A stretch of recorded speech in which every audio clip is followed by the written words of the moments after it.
Hi hello welcome to my channel. ఈరోజు గుంటూరులో వర్షం పడిందోచ్, వాతావరణం చల్లగా మారిందోచ్.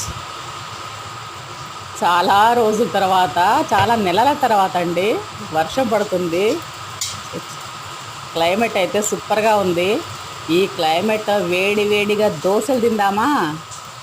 ఎంతమందికి ఇష్టం చెప్పండి? వేడి వేడి దోశలు, మిరపకాయ బజ్జీ ఇష్టం లేని వాళ్ళు ఎవరైనా ఉంటారా? ఎవ్వరూ ఉండరు. అందులో నేను ఒకదాన్ని. అందుకని చెప్పేసి ఈరోజు దోశలు అండ్ పల్లి చట్నీతో ఎంజాయ్ చేస్తాను.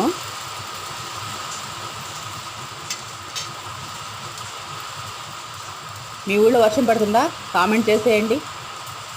నా వీడియో ఎంత దూరం వెళ్తుందో నాకు తెలుసుకోవాలని ఉందండి. ప్లీజ్ కామెంట్ చేయండి.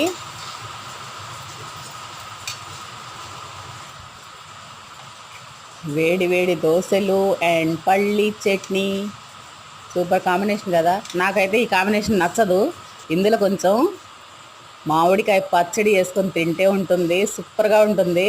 నాకు ఈ పల్లి చట్నీతో తింటాం అంత ఇష్టం ఉండదు.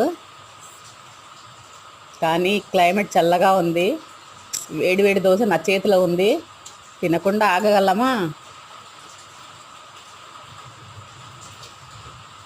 ప్లీజ్ అండి, నా వీడియో నచ్చినట్లయితే లైక్ చేయండి, షేర్ చేయండి, నా ఛానల్ని సబ్స్క్రైబ్ చేసుకోండి. ప్లీజ్ అండి. నేను దోశని ఎంజాయ్ చేస్తాను, మీరు చూసేయండి. చూసి వెళ్ళిపోమాకండి. లైక్ చేయండి, మీ ఫ్రెండ్స్కి షేర్ చేయండి, అలాగే నా ఛానల్ని సబ్స్క్రైబ్ చేసుకోండి. థ్యాంక్ యూ అండి. Thank you for watching.